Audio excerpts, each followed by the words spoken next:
अस्सलाम वालेकुम दोस्तों, मैं हूं वाजिद और आप देख रहे हैं फ़याज़ इलेक्ट्रिकल सॉल्यूशंस। आज मैं जिस चीज़ का इंट्रोडक्शन और रिव्यू लेके आया हूं वो एक फेस कंपनी का एटीएस स्विच है। दोस्तों आज की वीडियो में मैं आपको बताऊंगा कि एटीएस स्विच क्या होता है, एटीएस स्विच को हम कहां-कहां इस्तेमाल कर सकते हैं और इस एटीएस स्विच के हम कनेक्शन कैसे करते हैं। और लास्ट में मैं आपको बताऊँगा कि इस एटीएस स्विच को एक टाइमर के साथ हम कैसे कनेक्ट कर सकते हैं। ये सारी चीज़ें आज की वीडियो में हम डिस्कस करेंगे। चलें वीडियो स्टार्ट करते हैं।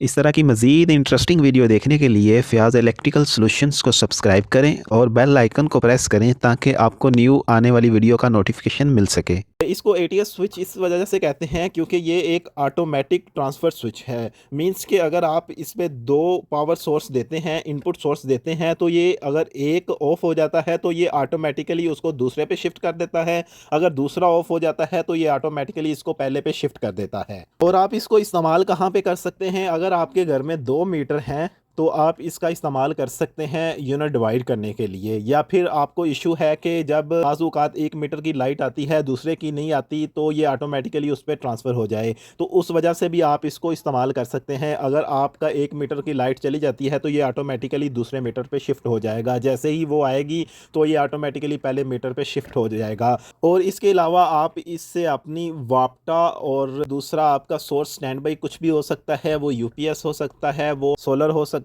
है, वो मीटर 2 हो सकता है, वो आप जनरेटर हो सकता है, कोई भी स्टैंड बाई सोर्स आपका दूसरा हो सकता है। तो इस तरह आप इसको अपनी रिक्वायरमेंट के मुताबिक इस्तेमाल कर सकते हैं। हम इसकी स्पेसिफिकेशंस देख लेते हैं। इसका जो मॉडल है वो FES 63 है। इसका जो लोड है वो 63 एम्पेयर है। दोस्तों ये 63 एम्पेयर का लोड बर्दाश्त कर सकता है। मींस के घर में जो सिंगल फेस मीटर होते हैं वो मैक्सिमम 30-35 एम्पेयर तक होते हैं, तो आप इस पे घर के जो मीटर होता है उसका सारा लोड इस पे डाल सकते हैं, कोई इशू नहीं है। अभी हम देख लेते हैं कि इसके कनेक्शन वगैरह कैसे करते हैं। दोस्तों इसके कनेक्शन करना बहुत ही ईजी है, कोई भी अनारी बंदा इसके कनेक्शन कर सकता है। दोस्तों कनेक्शन करते हुए आपने इस चीज़ का ख्याल रखना है, इसमें 2 साइड्स होती हैं। बेसिकली ये अंदर इसके 2 ब्रेकर होते हैं 63 एम्पेयर के।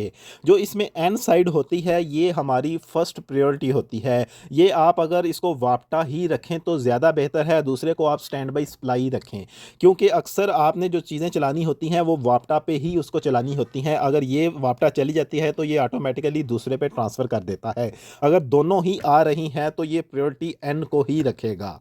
तो इस वजह से इस साइड पे आप वापटा ही रखते हैं। बकाया ये डिपेंड करता है कि आपकी रिक्वायरमेंट क्या है। तो जो एन वाली साइड है यहाँ पे आपने सोर्स 1 के कनेक्शन कर देने हैं। सिंपल आपने इस साइड पे 2 जो इनपुट की वायर आती हैं मीटर से वो आपने इधर दे देनी है, और जो दूसरी आपकी सोर्स सप्लाई है जो सोलर भी हो सकता है, जनरेटर भी हो सकता है, यूपीएस भी हो सकता है, उसको आपने इधर अटैच कर देना है। 2 सप्लाई इधर आ गई और इसके बाद आपने जो इसकी आउटपुट है वो आपने ए को ए के साथ शॉर्ट कर देना है और एन को आपने एन के साथ शॉर्ट कर देना है। इनको शॉर्ट करके मींस के इधर लूप डाल के आपने आगे से यहाँ से आउटपुट ले लेनी है। ये सारी चीज़ें मैं आपको कनेक्शन करके एक डेमो भी दूंगा लास्ट में, वीडियो को लाजमी लास्ट तक देखिएगा। दोस्तों जब आपने इसको ऑटोमेटिकली चलाना है तो आपने ये जो पॉइंट है इसको ऑटो पे कर देना है, और जब आपने इसको मैनुअली इसको कंट्रोल करना है तो आपने ये वाला जो बटन है इसको मैनुअल वाली साइड पे करके इसको आपने पहले पे या एन आर पे शिफ्ट करना है या एन पे शिफ्ट करना है। इस यहाँ पे आपने मैनुअल ही सिलेक्ट करके करना है ये काम।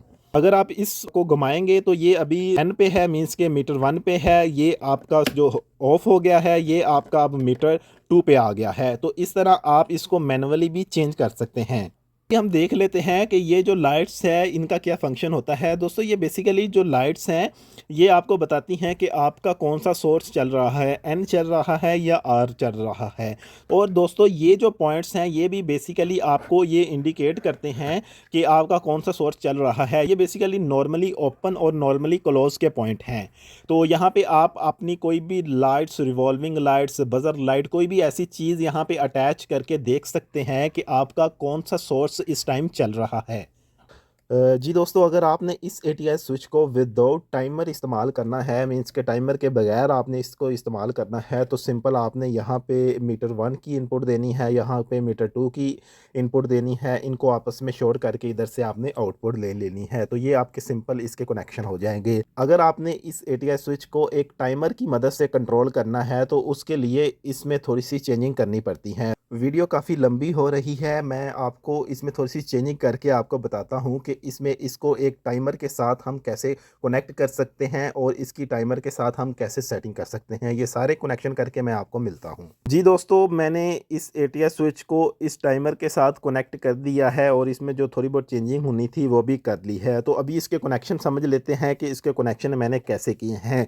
तो सबसे पहले आप इनपुट वाली साइड पे आ जाएँ। एन वाली साइड है, यहाँ पे आपने सिंपल अपनी वापटा की 2 जो वायर्स होती हैं वो लगा देनी है और इस साइड पे आपने अपने 2 की सोलर यूपीएस जो भी है आपका स्टैंड बाई सोर्स, उसके यहाँ पे 2 वायर लगा लेनी है। तो ये सिंपल आपके इनपुट के कनेक्शन हो गए। यहाँ पे 1 मीटर की आ जाएगी, यहाँ पे दूसरे मीटर की आ जाएगी। अभी हम इसके आउटपुट के कनेक्शन देख लेते हैं। ये जो आउटपुट के पॉइंट्स हैं, एन को एन के साथ आपने शॉर्ट कर देना है और जो ए है इसको इधर ए के साथ शॉर्ट कर देना है। इनको आपस में शॉर्ट करके यहाँ से आपने आउटपुट ले लेनी है, ये आपका लोड हो जाएगा। ये जो वायर्स हैं ये मैंने सिंपल टेस्ट के लिए इतनी बारीक इस्तेमाल की हैं, लेकिन आपने लोड जब चलाना हो तो ये आप तारें मोटी इस्तेमाल करें ताकि वो लोड वगैरह बर्दाश्त कर सकें। तो अभी हम इस टाइमर के कनेक्शन देख लेते हैं कि इस टाइमर को इसके साथ कैसे मैंने कनेक्ट किया है। दोस्तों, ये जो टाइमर की इनपुट साइड है, यहाँ पे आपने सिंपल 220 वोल्ट देनी है इस टाइमर को ऑन करने के लिए। और जो इसका पॉइंट नंबर 5 है, यहाँ से आपने वायर का लूप लेना है। ये आपकी कंट्रोल वायर भी हो सकती है, ब्रिक भी आप इस्तेमाल कर सकते हैं, कोई इशू नहीं है। पॉइंट नंबर 5 को आपने अटैच कर देना है पॉइंट नंबर ए के साथ और फिर इसके बाद आपने पॉइंट नंबर जो 3 है इससे वायर लेके आपने ये जो टर्मिनल इस पे लगा हुआ है यहाँ पे आपने लगा देनी है।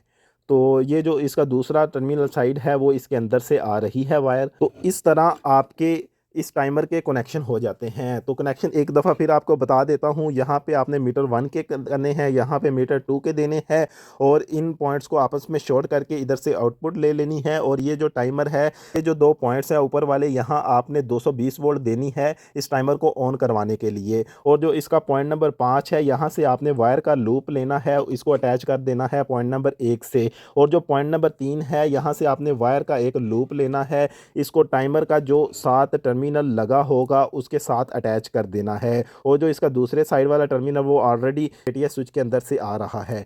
तो सिंपल आपने इसके कनेक्शन कर देने हैं। अभी मैं दोनों सप्लाई ऑन करके आपको चेक करवाता हूँ कि ये टाइमर के साथ कैसे काम करता है। जी दोस्तों, अभी हम देख लेते हैं कि ये कैसे काम करता है। पीछे से मैंने दोनों सप्लाई ऑन कर दी है। अभी आपका एटीएस भी काम कर रहा है और टाइमर भी काम कर रहा है। मींस कि ये दोनों सप्लाई भी आ रही हैं और टाइमर का भी जो इनपुट पे सप्लाई है वो भी आ रही है। पहले हम देख लेते हैं कि ये विदाउट टाइमर कैसे काम कर रहा है। मींस के टाइमर तो लगा हुआ है, लेकिन अगर आपकी जो एन वाली साइड है वो अगर ऑफ होती है तो ऑटोमेटिकली इसको आर वाली साइड पे जाना चाहिए। तो पीछे से मैं जो इसकी सप्लाई एन है इसको मैं हटा देता हूँ ताकि आपको समझ आ जाए कि ये कैसे ट्रांसफ़र होती है।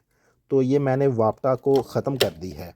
तो ये ऑटोमेटिकली मेरा लोड ऑन हो गया है और ये आर पे शिफ्ट हो गया है। तो अब जैसे ही वापटा आएगी तो ये ऑटोमेटिकली